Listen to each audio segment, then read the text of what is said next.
is just somehow exciting. And it's kind of strange being in HR and TA, right? When you start seeing like David Hasselhoff turn up and give a talk, you think like it's a bit incongruous why he's there, but it is kind of cool to see people you recognize. So I'm pleased to hear you got some heroes coming up for your. Is this a live event you're going to be doing, Nicole? What's the thing again?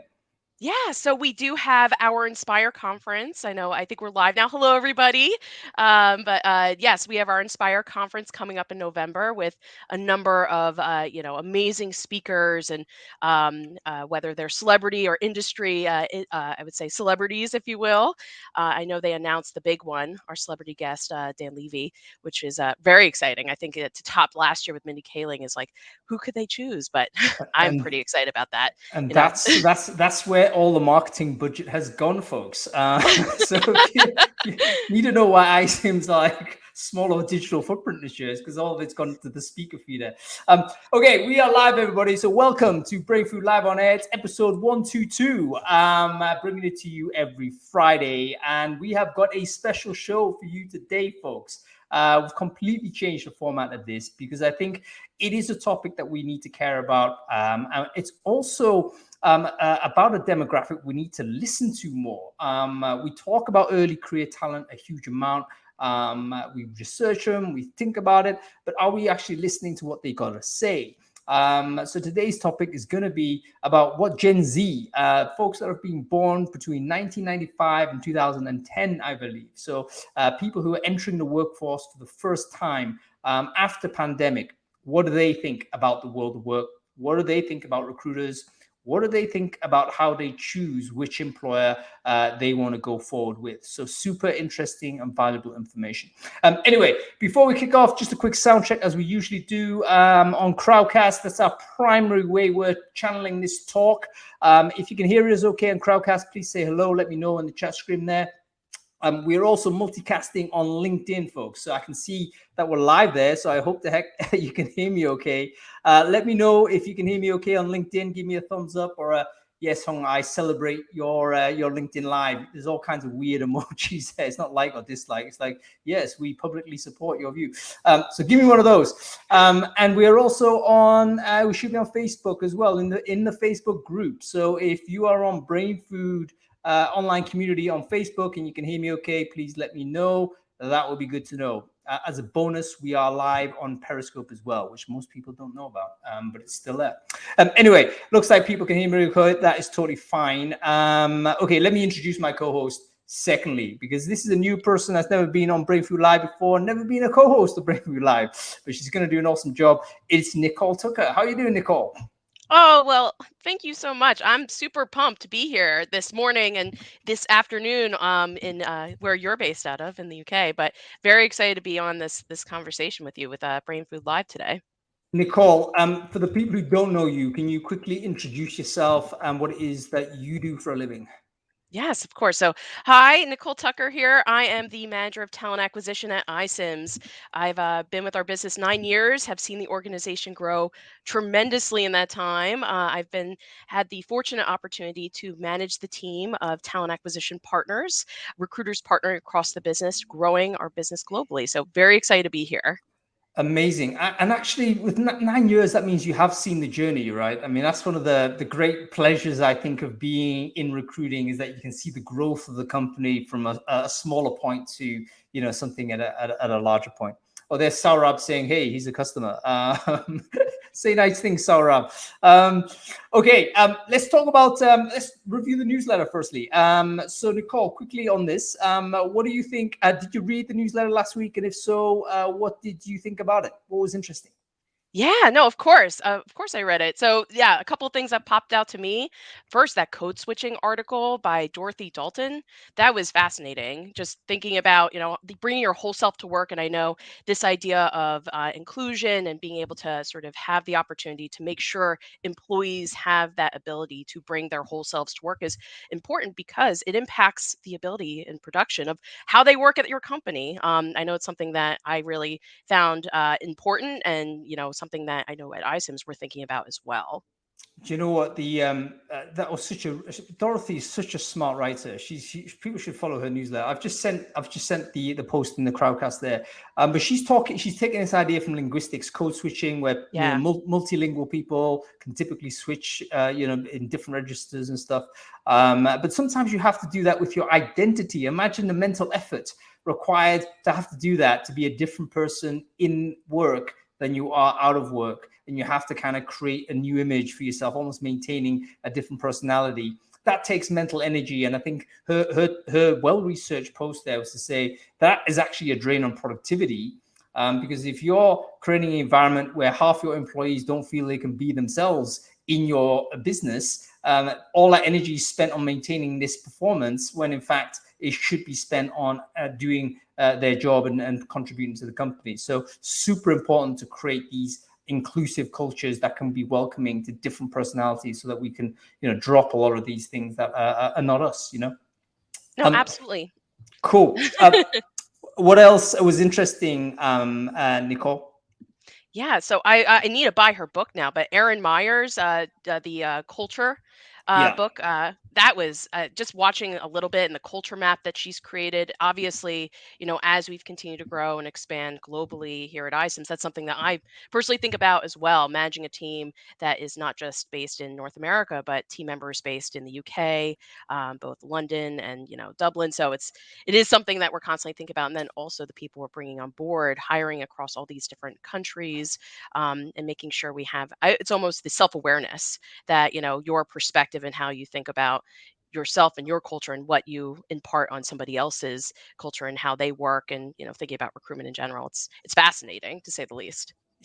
Erin Meyer is so funny as well. I don't know whether you've ever seen her speak, deliver a talk or whatever. But she's like one of these people that's just so annoying. She's like so intelligent. She's so successful. She's got like a family. She's also like a comedian on stage. It's like everything's like amazing.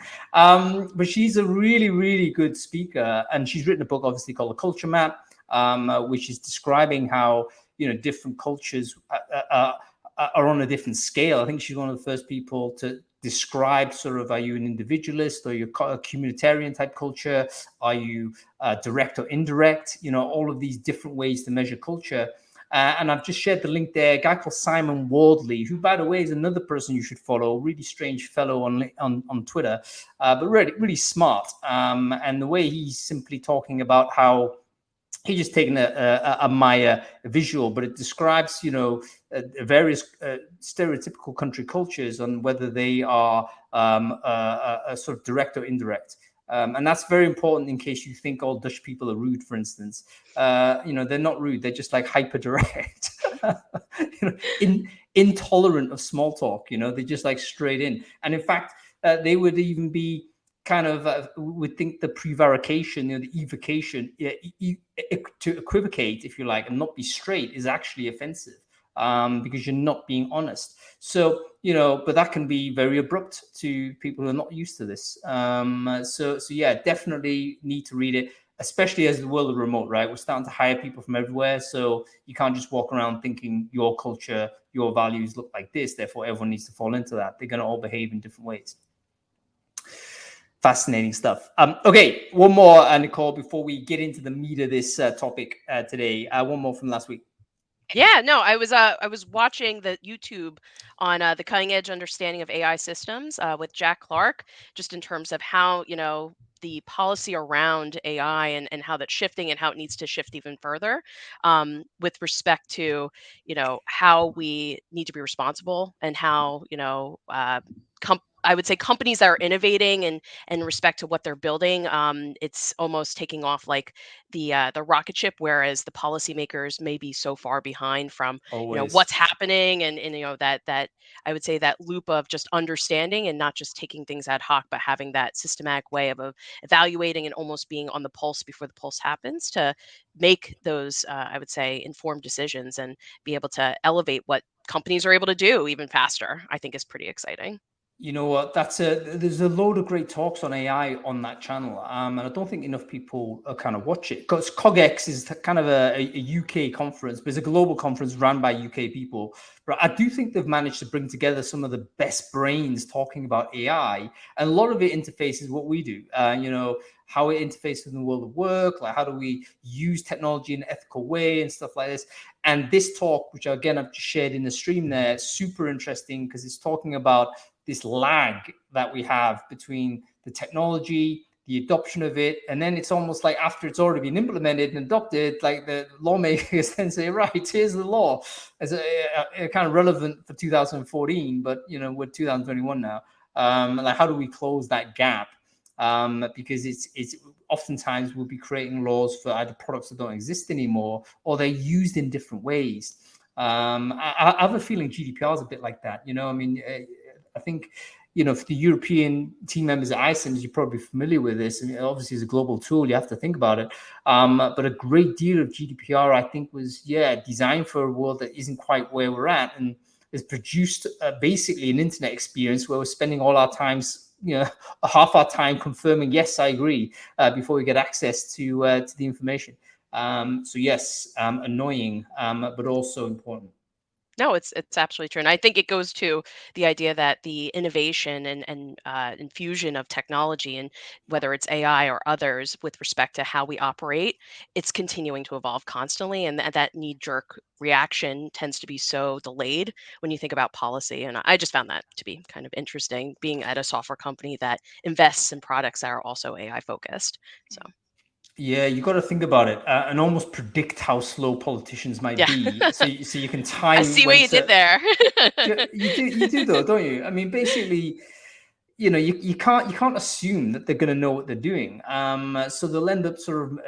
I mean, you can even watch obviously you bring in the likes of Zuckerberg up to these committees, and it's embarrassing because these people don't actually understand what they're talking about, and Yeah. Zuckerberg's sitting there and he's like have to really baby step these people through it. And you think, how is that going to solve anything? You got two people that actually don't understand the basic concepts here.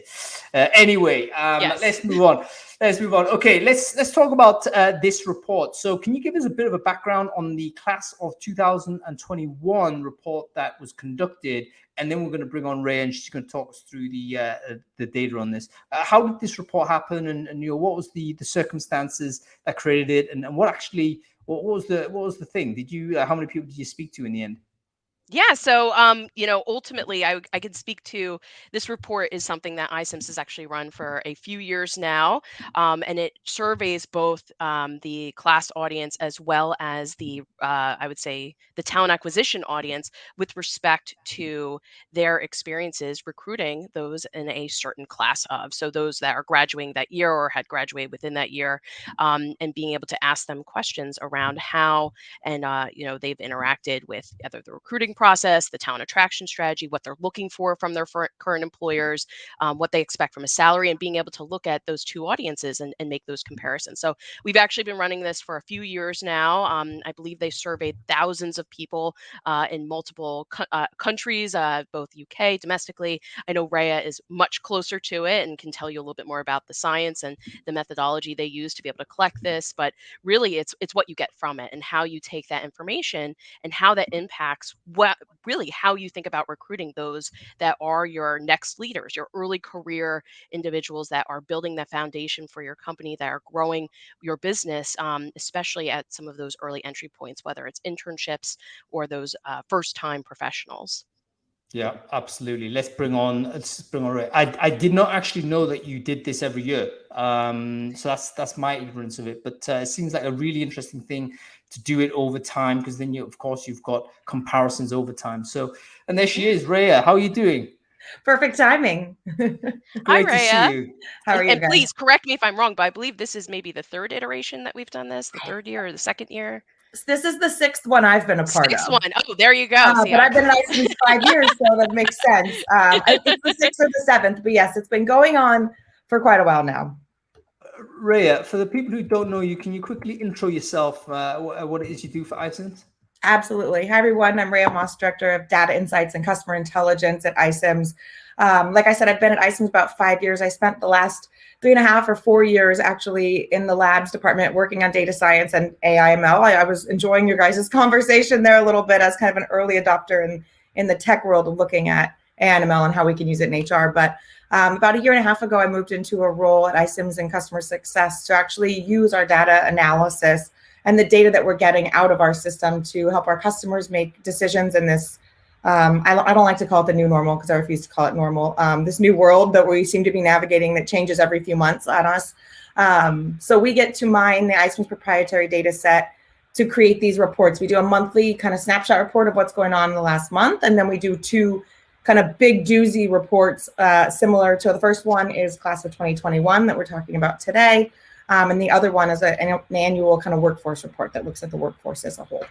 Cool. Very interesting. So the class of 2021 report is taken from proprietary data, aggregated from all of the iCIMS customers, right? So we've got can you give us some numbers in terms of like how many data points that we're talking about here? I can. So to give you a sense of kind of the scale of this database, in 2020, iCIMS helped process 120 million applications. So when we say we're starting to see trends in applicants, they're pretty significant values. That resulted in about 3.8 million hires that we're using to analyze and create this data. And as Nicole said, the really cool thing about these big surveys is that we use the proprietary data set of iCIMS to say, we know what's actually happening. And then we do survey both HR professionals as well as graduating seniors to say, not just what happened, but what are expectations and where are expectations aligned and where are they misaligned? Right. And how do they feel about it? Because sometimes they don't have access to the reality, but they have the access to the experience. And those two things are totally different or could be different. So let's dive into this. What actually happened, Rhea? Let me preface this by saying kind of why this is so important right now. So it feels like we can't run away, and I'm sure all of you are feeling this too. You can't run away, even in like you close LinkedIn and you close your work email, but it feels like it's on the news every night or it's on the Today Show in the morning here in the US. There's a labor shortage going on right now. And, at iCIMS, we actually can see that it's not just a labor shortage, it's a labor shortage that's mixed with a huge hiring boom. And what that means is hiring right now feels really, really hard. It feels really hard to find the right candidate. It feels like that candidate has multiple offers. And it feels like there's just not an active labor pool to source these positions for. But a bright spot actually in all of this is the 18 to 24-year-olds. So to give you a sense, January to July, when we compare this year to last year, we actually saw a significant increase in applications from this group. So they're up 35%, which is really significant when you consider that the labor pool has kind of slowed down its activity right now. So that's why I say that this is why you should all listen and why we should all care, because right now, this is actually one of the most active, they are the most active generation. They've actually surpassed 25 to 34-year-olds in the raw number of applicants coming in. So I think, we all need to think about this isn't just a couple people filling a couple entry-level jobs. This is actually our most active talent pool right now.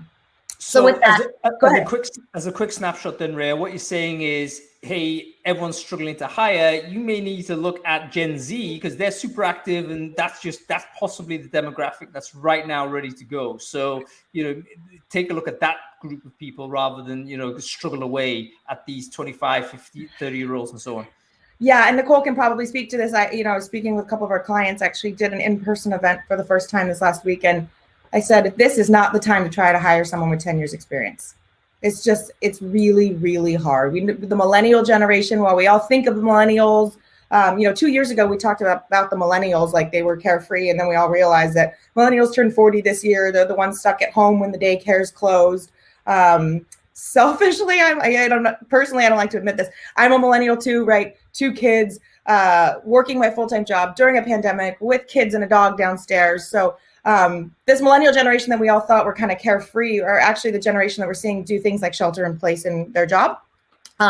We did see a lot of millennial women leave the workforce, but this younger generation, some things like colleges going remote actually had them enter the workforce earlier. So it's not just college seniors. We're seeing people work full-time jobs while they're in school.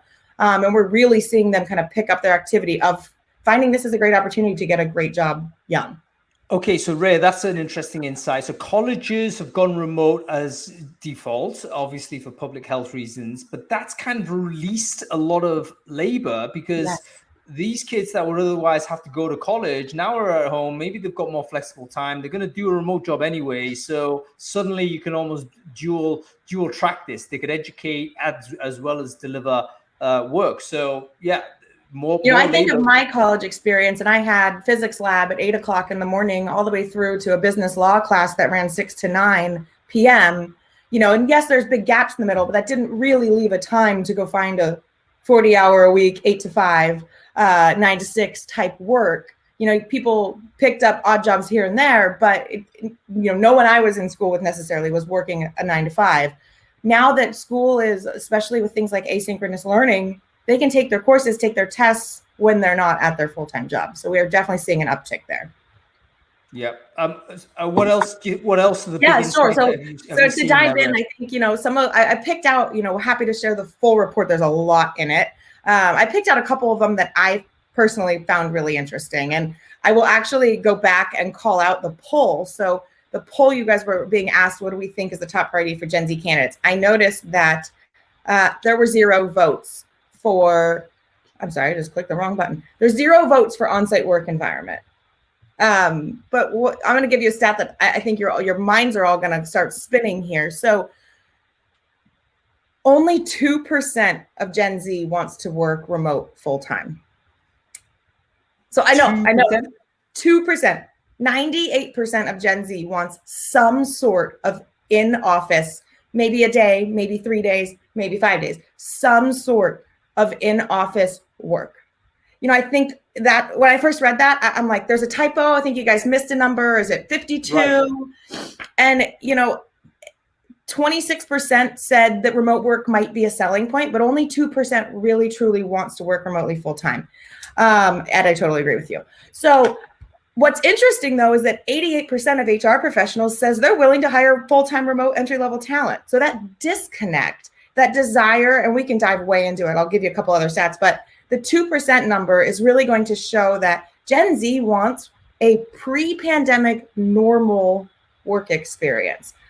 They missed out on a lot of things. They missed out on maybe college graduation. They missed out on their senior year. They're missing out on a lot of kind of normal life events, right. And they don't want starting their career to be any different because of everything going on right now. So I think that one's really interesting. The other one I thought was really interesting, and maybe this is me being an old millennial, I thought the TikTok generation, right? This is the group that all they want to do is sit on their phones and make videos. And obviously I'm overgeneralizing here. 97% of HR professionals says they're going to use video to hire over the next 12 months, right? We think we all know that. That's the world we're living in today. But over 80% of students think that they actually present themselves in an interview better in person than on a video. And to me, I'm like, what? I thought these are the people that don't want to see each other in person. This is the, sit in your room on your phone generation, right? But what they think, and we have to really separate out what they want to do socially and how they feel they interact best with their generation and their friends versus how they think they're going to present themselves professionally. And again, it kind of goes back to that notion of just because they had this pandemic that's shifted how they socialize, and we did things like Zoom happy hours, that doesn't mean that when it comes to a normal job interview, they actually do feel they present themselves better in a physical, three-dimensional interaction. I got to be honest, the Zoom happy hour was such a millennial and boomer idea. I mean, anybody in Gen Z who's listening to this, please comment and let me know what you think of the idea of a Zoom happy hour. Would that be something you would embrace? Or would that be like just cringeworthy, like embarrassing experience? Anyway, Rhea, there's like two really interesting things you said there. Let's deal with each of those in turn. Firstly, I think Kamal, you mentioned it absolutely right. We've been looking at the world of remote working through a millennial lens. So if you're a person that has had the commute for 10 years, you've done all of that, you're not going out anymore, you got kids, you got like stuff at home, you got a nice house, etc. Of course, working from home is awesome. But imagine if you're just coming out of a year of lockdown where you've not been able to go to college properly, you've been at home, you've been at your parents' home, and now you're being told, hey, by the way, there's no office. You stay in your parents' home. How is that in any way welcoming, you know? No, they want to go in and start their lives as independent people. And maybe, you know, companies need to facilitate for that. That's so interesting. And I think all the language, I think you're right, Ray, all the language we've been talking about is generally being very pro-remote, which I, of course, am also pro-remote, but it's generational. We've not thought about, hey, different generations are going to think about this differently. And how do we do that? Are we going to cut off the young generation completely and say, you know what, we're a mature only company, which, by the way, folks, the companies that were remote first, remote only, should I say, pre-COVID, typically didn't hire graduates. They typically didn't do it. They hired people that had prior remote experience. And that almost always means someone who's already a veteran. And because they couldn't deal with the onboard properly, they couldn't deal with, you know, the enculturation properly. And we've just like segued into this idea that remote is the be all end all without understanding, you know what about, you know, long-term talent pipelining? How are we going to forget about those folks? What are your thoughts on this, Nicole? Actually, interested in your thoughts on this, because you're a hirer. I mean, there must have been people in iCIMS that said, yeah, great, let's go full remote. I mean, at what point did we start talking about the early career folks? And, you know, what do we do about that generation? Yeah, no, I think first and foremost, the data is definitely eye-opening and interesting. And I agree with all the comments with respect to, you know, mind blown for sure. When you think about the experiences that you're laying out, ultimately, we did move to, you know, a 100% remote workforce at the beginning of the pandemic. But as we've, you know, entered into this sort of environment where things are starting to open up a little bit, being able to offer the opportunity for, you know, work where you need to work, and being able to have that, you know, voluntarily, being able to go back into an office and spend time there. I think the opportunity and potentially the thought to think about is, yes, individuals want to be in an office, those starting their career want to be in an office, but what about the people managing them?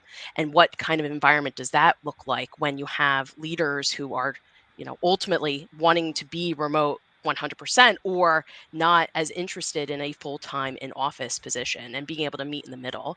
Because part of the opportunity of working in an office and having that experience is learning from peers, learning from your manager, hearing those hallway conversations and understanding what that means to your job and how you can be, you know, a better, you know, sales development rep, you know, hearing your other colleagues sort of talk to their customers on the phone.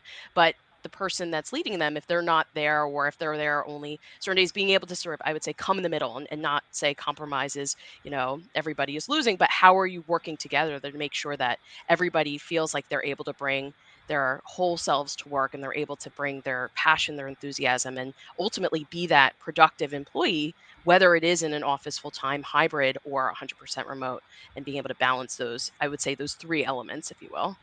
And Nicole, I think you hit the nail on the head. The Gen Z doesn't want to be in an office because they physically like office buildings. They want to be in the office because there's so much. And I always kind of try to do this exercise when I talk about this report to say, we're all acting surprised, right? But let's really, I'm not going to admit how many years back we have to go here. Think back about yourself at 21, 22. You finished college, you finished your university, and you're starting your first, you know, I called it like grown-up job. And the things you were looking forward to, right? It's funny because now those things are like, oh, I don't want to go sit in the boardroom because I don't need to be in a meeting. I'm like, can we make this meeting an email? But when I was 22 years old, even if the meeting wasn't for me, if I could just go listen and learn and absorb. And I remember having a mentor that I think I bothered 37 times an hour because I didn't really know what I was doing. And I was just a sponge to watching what everyone else did, watching how they interacted, watching how they socialized, all of that, you know, like really going back to being a 22-year-old, I didn't physically want to be in an office. I wanted to learn how to be a professional. And I did that by just watching.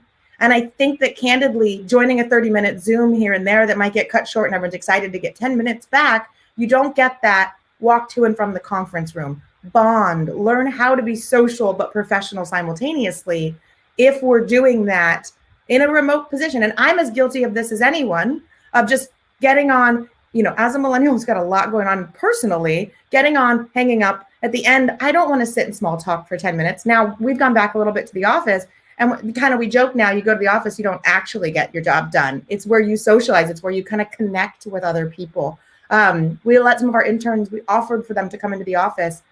There's 3 interns that sit right outside my office. And every single time I've been there, every single one of them is sitting there right next to one of my data analysts who was quarantined at home with his parents while working. And he was, I'm not joking, lined up at the front door the day that we might open the office. I mean, I think he's been there every single day, because to him, being at home and in that environment 24 hours a day is not a perk. And so I think it's really interesting, you know, especially for those folks who may have been quarantined in their apartment by themselves. They didn't get a social life. A lot of work is also your social life. And I remember that being 22. I moved to a new city. All the friends I made were coworkers. Even outside of work on a Saturday, I was hanging out with coworkers. And so they want that social side as well as just the professional side. Yeah, we're lacking this osmotic information transfer, aren't we? That's for you, Tom. Basically, where you're not learning by being trained formally. You're learning by listening to someone more experienced handle that situation, and be able to think, right, now I know how the subtleties of that conversation. That's how you do it, and obviously all of that goes. And I don't think it can be replicated easily in remote. Maybe not at all. It's a very different type of company you're going to make if that's the decision you go for. I think it becomes much more intentional, and it's not that it can't be done, because it absolutely can be done. I would say, if nothing else, this pandemic has showed us how we can operate in a remote world and do so that's effective. I mean, at the end of the day, we hired individuals who were in an internship program 100% remote that only started coming into our office in July of this year, and only those that were local to our office. So being able to keep those individuals engaged and provide programming, education, and really, I would say, an opportunity to make an impact in the 10 weeks or so that they were with our business is extremely vital. We've hired individuals who are just starting their career in a 100% remote way, but it is about that intentionality and making sure that you are putting purpose, and unlike, I would say, and I know we pointed out those hallway conversations, that sort of organically learning experience when you do have somebody that you can kind of listen into, it is about providing that avenue for individuals to make sure they feel comfortable engaging with somebody and asking them questions, and having that mentor, having those mentors across your business as they are starting their career, whether those are people they can meet with, engage, and socialize in person, or if it's not, because even those that could go to an office, there are many people that may not be able to. And they're wonderful, smart, intelligent individuals who make an impact on our business every day as well. And we would want to make sure those avenues and channels are also open and available, so that people can continue to learn and grow from those, not just in an office, but elsewhere as well. All right, crazy idea. Here's what I think is going to happen. I reckon that we're going to be age stratified in the office. So in other words, your office is going to be young person, early career, you go in there. If you're a manager, part of your condition of being a manager is being in the office, right? That's the thing. If you don't want to be a manager, individual contributor, you're a veteran, fine. You can work wherever you need, and you'll migrate out as you grow up, get married, have kids, whatever. And you think, right, enough of the commute. So there will be a change of demographics as to who is in the office and who isn't. And it's going to be based on where you're at in your life circumstances. What do you think of that? Hung, I want to add to that, because I think you're kind of onto something, but I also think there's going to be this new role that evolves where you don't have to be the manager, because you can be a leader, a cultural leader, a individual contributor, but a senior leader. I think you're going to end up with this role of, I have a lot of folks on our customer success team. I sit inside customer success that I'm not a customer success manager. That's probably not the right title. A lot of those managers aren't located in the same state we are. But I've found myself starting to bond with some of them that come in regularly, just as a senior leader in their org. Not at all, I'm not any of their lines up the org chart, but as leaders, I think you kind of are going to end up with pods of people where it's not necessarily a mentor, but where they get that sort of senior influence from folks that may not be their manager, their functional manager. And I do think, especially with more senior individual contributors, I think about, I came out of tech, right? I used to be in data science in my last role at iCIMS. And I think you have things like architects who can be that senior leader mentor type and sort of create that culture and be that person that the interns look to even if they don't actually do the same day job as that younger generation. What are you saying, Rhea? Are you saying the people managers, they're gone? Like no need for them? No, absolutely not. I think there's No. actually very much a need for them. I think from a functional perspective, the manager is very important. The manager is going to teach them how they do the tasks of their job. But I think there's something about learning the culture. And we were talking about learning to be both a professional and social at the same time. I think they'll learn those skills from other senior leaders who may be around that do not need to be their manager. You were talking about getting married, having kids. That group, there may be a phase of your life where you mostly be a manager from a functional manager perspective. And then as life allows it, you'll see those senior leaders start to come back to the office and be kind of social influences and have them be the people that they see walk around the office and interact, and their body language, their mannerisms, how much is too much of socialization, right? All those things, water cooler, coffee machine conversations, they'll start to have those and learn how to bond with more senior executives through that type of an interaction. Very, very interesting. Okay, folks, if you're listening to this, you've got any questions for Rhea or Nicole or anybody else who's about to come on screen, make sure you ask them in Ask a Question section at the bottom of the screen there. Pop the questions in there. We'll get to them at the end of the show. Okay, let's move on to the second thing you said, Rhea, which is about the communication style. So assumption was that, hey, TikTok generation is going to just want to do video, but the data you're getting is saying no, actually they want to get the in-person. Firstly, tell us a little bit about that. How is this a straight question you asked in the survey, or how did you come to that sort of that circumstance there? Yeah, so we asked in the survey, how do you feel you best present yourself in a professional interview experience? And like I said, 80% of folks said, college grads said that they believe they best present themselves in person professionally. I also think, again, going back to the first question, right? We know overrating their cologne there, aren't they? It's like, no. Yeah, I think remote man, friend. But like we were saying, right? This is every generation of work of people joining the workforce learn from the generation before them. And all they know is kind of what they've seen their older sibling, their older cousin, maybe their parents, although I feel like the parents get a little bit further out. The advice they get, if I had someone ask me from this generation, what do I do to make my video interview best? I'd say, candidly, I don't know. I've never done a pre-recorded video interview, right? So all of their mentors, all of what they learned in their courses around joining the workforce were around what used to be. So I think there's a notion of a professional interview, is an in-person interview. Now folks like us who've been Zooming for a year and a half, now I've gotten so used to having professional conversations via video chat, it's really not weird to me at all. But that's a new thing because I've been through the last 18 months that this generation, I think they've only had social interactions via video. They haven't necessarily had professionally. That last line, I think everyone needs to pay attention to, Rhea. Basically, video for the Gen Zs coming up is generally being a social activity, not a pro activity. The reverse is true for the generation above, right? Yes. Prior to this period, how many people did you know that were actually doing regular video calls for social? It was like, no, we're still on phone most of the time. So we've got a reverse familiarity with video. So that's something we need to bear in mind, because I'm sure when we're recruiting younger folks or early entry talent, it's going to go to a place where we're comfortable, but it may not be a place where they're comfortable. So super, super interesting. Okay. I think we're getting better too, because I think things like, Nicole was talking about, we did some virtual internships. I think in 2020, companies didn't know what was going on, and a lot of companies just didn't do an internship with everything being virtual. Now we're starting to see people have virtual internships, which gives people virtual professional experience before entering the workforce. So I would expect these numbers to be a little bit better next year, but the class of 2021 really didn't get that shot. Okay, what's going to happen is let's bring on some Gen Z people because we've got some really interesting data, but you know what? We're too old to talk about it. Let's bring on some other people that are actually part of that data set, and they could tell us a little bit about how they are feeling about the world of work in general. So let's bring these guys in. Let's get Rachel in, get Senya in as well. I think Kennedy is there also. Okay, here we go. Who's that? It's Rachel, but the camera's not on. That's possibly an She'd example. like to present herself in person, actually. Exactly.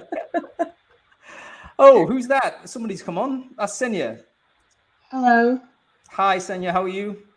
Yeah, really good, thank you. How are you? Good. Very well. And we have Kennedy there as well. Kennedy, how are you? Good. How are you? Yeah, very good. And Rachel, can you hear us? Or I don't think she can. What I'm going to do is try and bring her on. I'll remove her there and I'll invite her back. Okay, so Senya, can you quickly introduce yourself? Who are you? What it is you do? And then Kennedy, can you follow that as well? Yeah, absolutely. So I'm Senya. I'm currently a master's student studying in the UK, and kind of currently looking for my first entry-level role, actually starting this autumn. Fantastic. And Kennedy? Hi. So I'm currently an undergrad senior, and I have been accepted to a master's program in the United States. And I'm currently looking for an internship for the spring semester. Fantastic. Great stuff. And great to see you both there. Rachel, I think there's going to be a comms problem there.